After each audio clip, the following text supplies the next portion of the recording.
കേന്ദ്ര സർക്കാർ ആവിഷ്കരിച്ച ദേശീയ വിദ്യാഭ്യാസ പദ്ധതിയായ PM ശ്രീയും അതിൽ കേരളം ഒപ്പുവെച്ചതും അത് ഇടതുമുന്നണിയിൽ ഉണ്ടാക്കിയ അന്തഛിദ്രവും ഒക്കെയാണ് ഇപ്പോൾ കേരള രാഷ്ട്രീയത്തെ ആകെ പിടിച്ചു കുലുക്കിക്കൊണ്ടിരിക്കുന്നത്. ഇടതുമുന്നണിയിൽ പ്രത്യേകിച്ച് CPI പാർട്ടിക്ക് ഇക്കാര്യത്തിലുള്ള എതിർപ്പാണ് കേരളത്തിൽ PM ശ്രീയുമായി ബന്ധപ്പെട്ടുള്ള വിവാദങ്ങളുടെ ആകെ കാതൽ. ധാരണാപത്രത്തിൽ ഒപ്പുവെച്ചുവെങ്കിലും പദ്ധതിയിൽ നിന്ന് സർക്കാർ പിന്മാറണമെന്നാവശ്യപ്പെട്ട് CPI കടുത്ത എതിർസ്വരം ഉയർത്തുമ്പോൾ കാണാതെ പോകരുതാത്ത ചില യാഥാർത്ഥ്യങ്ങളുണ്ട്. ധാരണാപത്രം ഒപ്പുവെച്ച സ്ഥിതിക്ക് ഇനി CPM-ഓ CPI-യോ എന്ന് മാത്രമല്ല, സാക്ഷാൽ മുഖ്യമന്ത്രി പിണറായി വിജയൻ തന്നെ വിചാരിച്ചാലും പദ്ധതിയിൽ നിന്നൊരു പിന്മാറ്റം അസാധ്യമാണ് എന്നാണ് വിലയിരുത്തൽ. കരാർ റദ്ദാക്കാനും പദ്ധതിയിൽ ഭേദഗതികളോ പരിഷ്കാരങ്ങളോ വരുത്താനുമുള്ള പൂർണ്ണ അധികാരം കേന്ദ്ര സർക്കാരിനാണ് എന്നാണ് PM ശ്രീയുടെ ചട്ടം പറയുന്നത്. അതിനർത്ഥം കേന്ദ്രം പറയുന്ന രീതിയിൽ അവർ പറയുന്ന അത്രയും കാലം PM ശ്രീ പദ്ധതിയിൽ കേരളം തുടരേണ്ടി വരും. ധാരണാപത്രം അനുസരിച്ച് ഇനിയൊരു പിന്മാറ്റം അസാധ്യമാണ് എന്നാണ് പൊതുവെയുള്ള വിലയിരുത്തൽ. ഇപ്പോഴത്തെ സർക്കാർ മാറി മറ്റൊരു സർക്കാർ അധികാരത്തിലെത്തിയാലും PM ശ്രീ മാറ്റമില്ലാതെ തുടരണം. കരാർ പിൻവലിക്കാനും റദ്ദാക്കാനുമുള്ള അവകാശം കേന്ദ്ര സർക്കാരിൽ നിക്ഷിപ്തമാണ്. അതിന് തന്നെ 30 ദിവസം മുൻപ് നോട്ടീസ് നൽകണമെന്ന് വ്യവസ്ഥ ചെയ്തിട്ടുണ്ട്. കരാർ വ്യവസ്ഥകളിൽ മാറ്റം വരുത്താൻ കേന്ദ്ര സംസ്ഥാന വിദ്യാഭ്യാസ മന്ത്രാലയങ്ങളുടെ യോജിച്ച അനുമതിയോടെ സാധിക്കും. പക്ഷേ കേരളത്തിന്റെ കാര്യത്തിൽ ഇവിടെയും ഒരു പ്രതിബന്ധം നിലനിൽക്കുന്നുണ്ട്. അതായത് കേരളം നേരത്തെ നിർദ്ദേശിച്ച ഭേദഗതികൾ എല്ലാം കേന്ദ്ര സർക്കാർ തള്ളിയിരുന്നു. ഭേദഗതികൾ തള്ളിയതിനു ശേഷമാണ് കേന്ദ്രം കേരളവുമായി ധാരണാപത്രം ഒപ്പിട്ടിരിക്കുന്നതും. അതുകൊണ്ട് തന്നെ ഇനിയൊരു ഭേദഗതിക്ക് കേന്ദ്രം വഴങ്ങാനുള്ള സാധ്യത തുലോം കുറവാണ്. അതായത് ഒരിക്കലും സാധ്യമാകാത്ത ഒരു കാര്യത്തിന് വേണ്ടിയാണ് CPI ഇപ്പോൾ ഇടപെട്ടുകൊണ്ടിരിക്കുന്നത് എന്ന് സാരം. വസ്തുത ഇങ്ങനെയൊക്കെയാണെങ്കിലും കേന്ദ്ര സർക്കാരുമായി കേരളം PM ശ്രീയിൽ ഒപ്പിട്ടത് ഇടത് രാഷ്ട്രീയ നയത്തിന്റെ ലംഘനമാണ് എന്ന വാദത്തിൽ ഉറച്ചു നിൽക്കുകയാണ് CPI.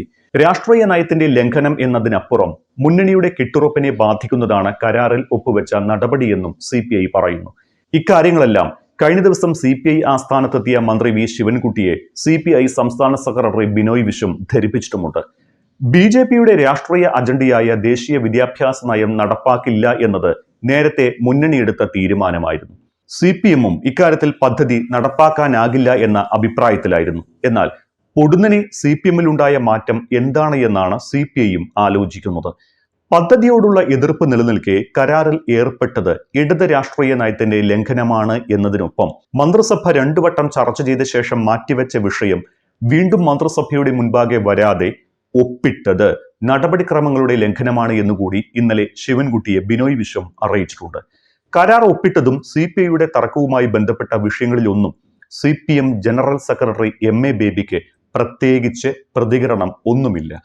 കഴിഞ്ഞ ദിവസം CPI ദേശീയ ജനറൽ സെക്രട്ടറി D രാജ ബേബിയുമായി കൂടിക്കാഴ്ച നടത്തിയിരുന്നു. എന്നാൽ ഉന്നയിച്ച വിഷയങ്ങളിലൊന്നും ബേബിക്ക് മറുപടി ഉണ്ടായില്ല എന്ന് രാജ CPI-യുടെ ദേശീയ നിർവാഹക സമിതി യോഗത്തെ അറിയിക്കുകയും ചെയ്തു.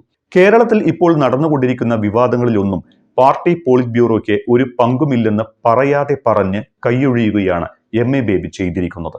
പ്രശ്നങ്ങളിൽ ഇരു പാർട്ടികളുടെയും സംസ്ഥാന നേതൃത്വങ്ങൾ ചർച്ചയിലൂടെ പരിഹാരം കാണുമെന്ന ബേബിയുടെ വാക്കുകൾ സൂചിപ്പിക്കുന്നതും ഇതാണ്. മാധ്യമങ്ങളുടെ ചോദ്യങ്ങൾ വിലക്കിയ ബേബി പാർട്ടി ജനറൽ സെക്രട്ടറി എന്ന നിലയിൽ തന്റെ അഭിപ്രായം ഇതാണെന്ന് പറഞ്ഞാണ് മാധ്യമങ്ങളോട് സംസാരിച്ചു തുടങ്ങിയതുപോലും. എല്ലാം സംസ്ഥാന നേതൃത്വത്തിന് വിട്ടെന്ന് പറഞ്ഞുവെങ്കിലും PM ശ്രീയിൽ ഒപ്പിട്ട തീരുമാനത്തോട് തത്വത്തിൽ യോജിക്കുന്നുവെന്നാണ് ബേബിയുടെ പ്രതികരണം സൂചിപ്പിക്കുന്നത്. കരാർ ഒപ്പിട്ട തീരുമാനം പിൻവലിക്കാതെ ഒരു ഒത്തുതീർപ്പിനും വഴങ്ങില്ല എന്ന് CPI കർക്കശ നിലപാടെടുത്തിട്ടുണ്ട്. ഇതോടെ വിദേശ പര്യടനം കഴിഞ്ഞെത്തുന്ന മുഖ്യമന്ത്രി പിണറായി വിജയന്റെ നിലപാടിനെ കാതോർക്കുകയാണ് എല്ലാവരും. CPI-യെ അനുനയിപ്പിക്കാനുള്ള നീക്കമായിരിക്കും മുഖ്യമന്ത്രി നടത്തുക എന്ന സൂചനയുണ്ട്. പദ്ധതിയിൽ പിന്നോട്ടില്ല എന്ന് CPM പ്രഖ്യാപിച്ച സാഹചര്യത്തിൽ എന്തുകൊണ്ട് പദ്ധതിയിൽ ഒപ്പിട്ടു എന്ന് CPI-യെ ബോധ്യപ്പെടുത്താനായിരിക്കും മുഖ്യമന്ത്രിയും ശ്രമിക്കുക. അതേസമയം നയപരമായി തീരുമാനമെടുക്കേണ്ട വിഷയത്തിൽ CPM മുന്നണി മര്യാദ പാലിച്ചില്ല എന്ന് CPI-യും മുഖ്യമന്ത്രിയെ അറിയിച്ചേക്കും. ഒത്തുതീർപ്പായില്ലെങ്കിൽ 27-ന് തിങ്കളാഴ്ച ആലപ്പുഴയിൽ ചേരുന്ന CPI സംസ്ഥാന എക്സിക്യൂട്ടീവ് കടുത്ത നിലപാട് സ്വീകരിച്ചേക്കുമെന്നാണ് വിവരം. പ്രതിഷേധത്തിൽ നിന്ന് പിന്നോക്കം പോകേണ്ടതില്ല എന്നാണ് CPI-യുടെ തീരുമാനം. ഡൽഹിയിൽ നടന്ന ഇരു പാർട്ടികളുടെയും ദേശീയ അധ്യക്ഷന്മാരുടെ യോഗത്തിൽ മന്ത്രിസഭയുടെ പരിഗണനയിലിരിക്കെ വിദ്യാഭ്യാസ വകുപ്പ് അതിനെ മറികടന്ന വിഷയമാണ് CPI പ്രധാനമായും ഉന്നയിച്ചത്. ഒപ്പിടുന്ന വിവരം ഘടകകക്ഷിയായ CPI-യിൽ നിന്ന് മറച്ചുവച്ചതിലെ അതൃപ്തിയും കേന്ദ്രം ഫണ്ട് അനുവദിക്കാത്തതിനെതിരെ സുപ്രീം കോടതിയെ സമീപിക്കാമായിരുന്നല്ലോ എന്ന ചോദ്യവും CPI ജനറൽ സെക്രട്ടറി D രാജ ബേബിയോട് ഉന്നയിച്ചിരുന്നു. കരാർ ഒപ്പിട്ടാലും കേരളത്തിലെ വിദ്യാഭ്യാസ മേഖലയെ വർഗീയവൽക്കരിക്കാതെ തടഞ്ഞു നിർത്താൻ കഴിയുമെന്നാണ് MA ബേബി വിശദീകരിച്ചത്. ഇരു പാർട്ടികളും കേരളത്തിൽ തന്നെ ചർച്ച ചെയ്ത് തീരുമാനിക്കുമെന്ന് MA ബേബിയും D രാജയും വ്യക്തമാക്കുമ്പോഴും കേരളത്തിൽ ഇങ്ങനെയൊരു നീക്കം നടക്കുന്നത് CPM general secretary MA baby അറിഞ്ഞിട്ടില്ല എന്നാണ് വിവരം. ഇക്കാര്യങ്ങൾ മാധ്യമങ്ങൾ ചോദിച്ചുവെങ്കിലും ബേബി പ്രതികരിക്കാതെ ഒഴിഞ്ഞുമാറി.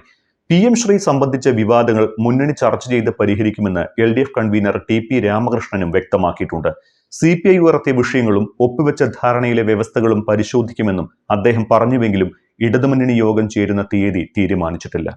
അതേസമയം നിയമവകുപ്പിന്റെ ഉപദേശം പോലും മറികടന്നാണ് മുഖ്യമന്ത്രിയും വിദ്യാഭ്യാസ മന്ത്രിയും ഇടപെട്ട് കരാർ ഒപ്പിട്ടത് എന്നും സൂചനയുണ്ട്. നയപരമായ തീരുമാനത്തിന്റെ അടിസ്ഥാനത്തിൽ മാത്രമേ ധാരണാപത്രം ഒപ്പിടാവൂ എന്ന നിയമവകുപ്പിന്റെ ഉപദേശം മറികടന്നാണ് സർക്കാർ ഈ ഒരു കരാറിൽ ഒപ്പിട്ടത് എന്നാണ് വിവരം. നയപരമായ തീരുമാനം കൈക്കൊള്ളേണ്ടത് രാഷ്ട്രീയമായി ഇടതുമുന്നണി യോഗവും അതിന്റെ അടിസ്ഥാനത്തിൽ ഭരണപരമായ തീരുമാനം എടുക്കേണ്ടത് മന്ത്രിസഭയുമാണ്.